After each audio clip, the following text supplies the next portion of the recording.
Ça y est, la saison touche à sa fin.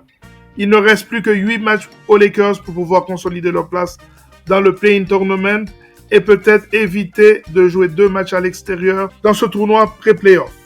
Nous allons faire le pronostic des matchs des Lakers de ces 8 derniers matchs. Lakers tout le temps, c'est tout de suite. Step 1, wake up early, gonna rise with the sun. Step 2, get some good, some food in you. Step 3, think real hard about what you wanna be. Step 4, everybody just do your thing. Wake up, today's gonna be a good day. Wake up, today's gonna be a good day.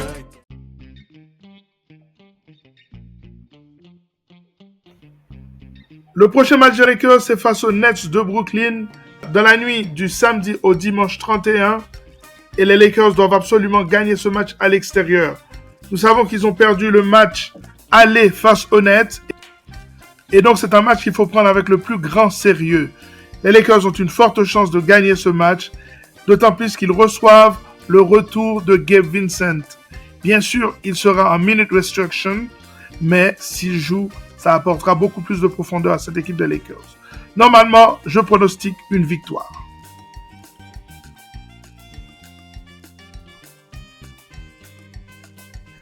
Ensuite, les Lakers devront aller au Scotiabank Arena à Toronto pour affronter l'équipe des Raptors de Toronto.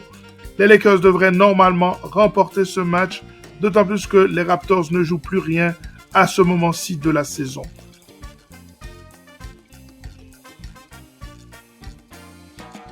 Les Lakers devront aller dans la nuit du mardi au mercredi, c'est-à-dire le 3 avril, dans la capitale des États-Unis, à Washington DC, pour affronter les Wizards.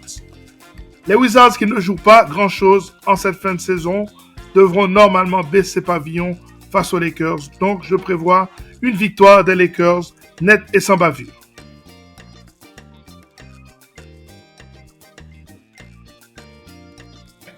Ensuite, les choses devraient se corser à partir du 6 avril où les Lakers recevront l'équipe des Cavaliers de Cleveland. Normalement, retour à la maison, les Lakers devraient remporter ce match. Mais pour cela, il va falloir être très sérieux. Néanmoins, je pronostique une victoire des Los Angeles Lakers.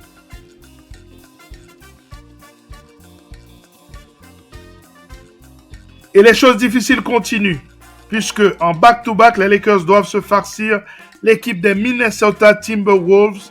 Ça va être un match difficile. Je pronostique une défaite des Lakers face à cette équipe des Wolves qui va sans doute jouer la première ou la deuxième place dans la conférence Ouest.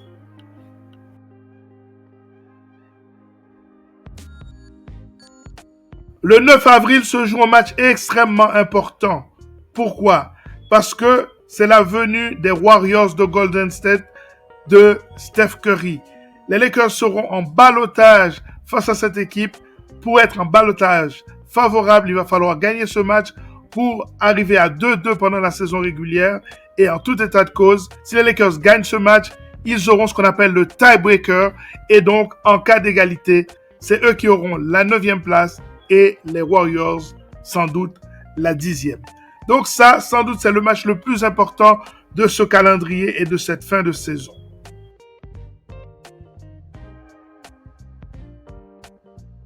Ensuite, les Lakers auront quelques jours de repos avant d'aller à Memphis pour y défier les Grizzlies. Les Lakers devraient normalement remporter ce match sans aucune difficulté. Mais toujours est-il qu'il faut prendre aussi ce match au sérieux.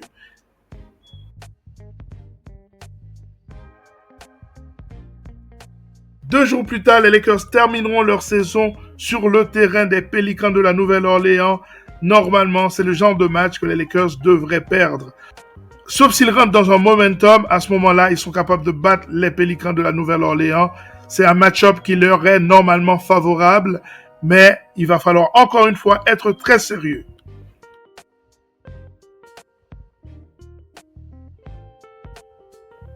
Donc, si j'ai bien calculé, le bilan devrait être de 6 victoires pour 2 défaites seulement. Les 2 défaites étant face à Minnesota et face à l'équipe de la Nouvelle-Orléans.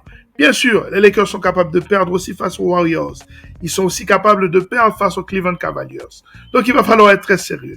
Cependant, je ne vois pas une possibilité, un schéma dans lequel les Lakers peuvent perdre face à des équipes comme Brooklyn, comme les Raptors, comme Washington ou encore comme l'équipe des Grizzlies.